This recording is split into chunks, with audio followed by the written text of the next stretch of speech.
Hello, my name is John, and today we'll be reading President Trump, Not Afraid to Expose UN's Hypocrisy by Armstrong Williams on Townhall, posted February 8th, 2018.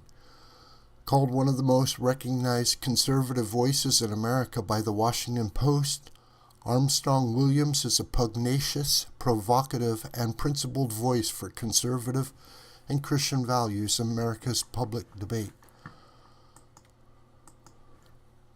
As we enter a new year, we do so with the knowledge that the U.S. has resolved to cry foul on the hypocritical shenanigans taking place at the UN.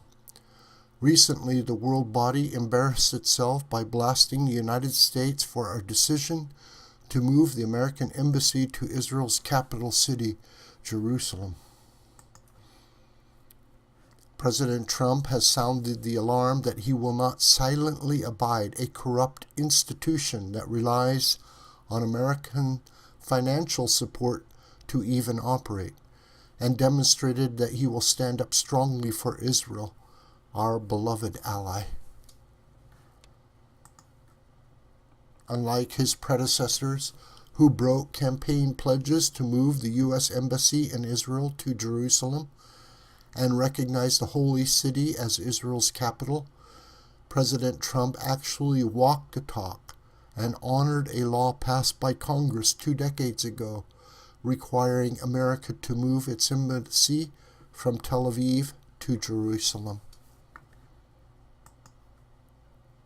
Immediately afterward, 128 member countries of the United Nations voted in favor of a resolution condemning President Trump's decision. Ironically, but not unexpectedly, many of those votes were cast by countries guilty of sickening human rights atrocities that have no place preaching to Israel or America.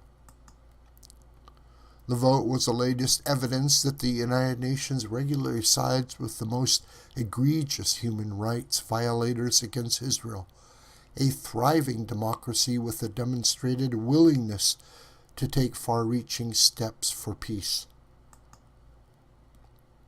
According to the UN Watch, a group that monitors the activities of the United Nations, there were 97 resolutions adopted by the United Nations General Assembly from 2012 to 2015 that specifically criticized individual countries.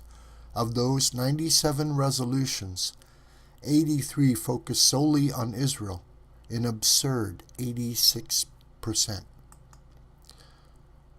As Jake Tapper asked during an excellent segment on CNN, is Israel truly deserving of 86% of the world's condemnation, while the UN fails to focus on the true violators of human rights? It shocks the conscience to consider the moral bona fides of countries that voted against the U.S. These included Venezuela, where children are starving in the streets, and Syria, whose dictator has murdered his own citizens with chemical weapons. Israel also came in for criticism from North Korea, which deprives its people of basic human rights, and Myanmar, where Rohingya people are targeted for genocide. Such loathsome banana republics have absolutely no moral ground to stand upon, and their votes against the U.S. and Israel should be dismissed as out of hand. Consider the significant differences between countries like Syria and Israel. While Syria's leaders are exterminating their own people using some of mankind's most horrific weapons, Israel's focused on saving lives indiscriminately and serving as a global beacon of humanitarianism.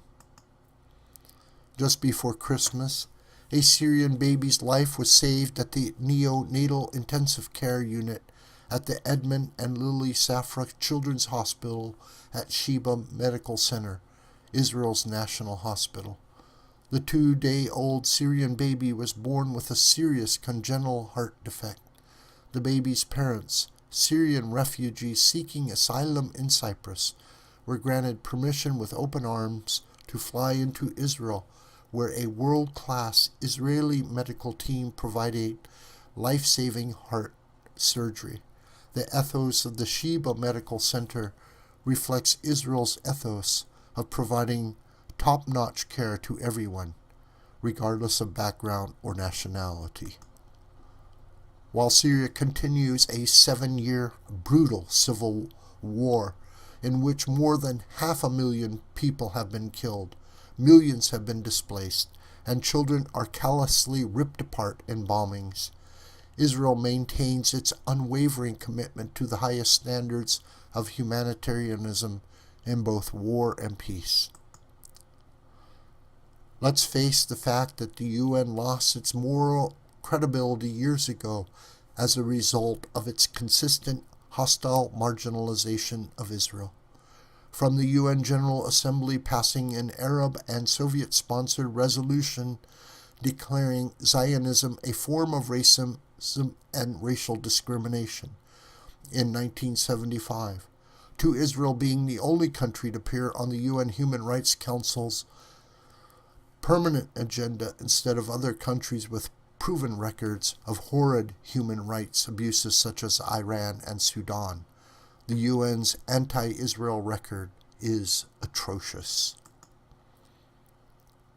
President Trump tweeted, "We cannot continue to let Israel be treated with such total disdain and disrespect.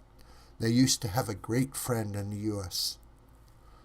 President Trump has ushered in a new era for the world and the United Nations.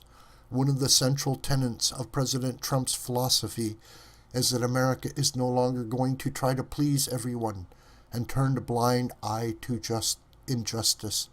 President Trump is committed to putting America's needs and interests first, and he put this into action by defending Israel, America's longtime and most vital ally in the Middle East. This video is a production of the School of the White Crane. My name is John Brooker, and you could reach me through commentary on this video or through my Gmail listed here. Please share this video with family and friends and on social media. May God richly bless you.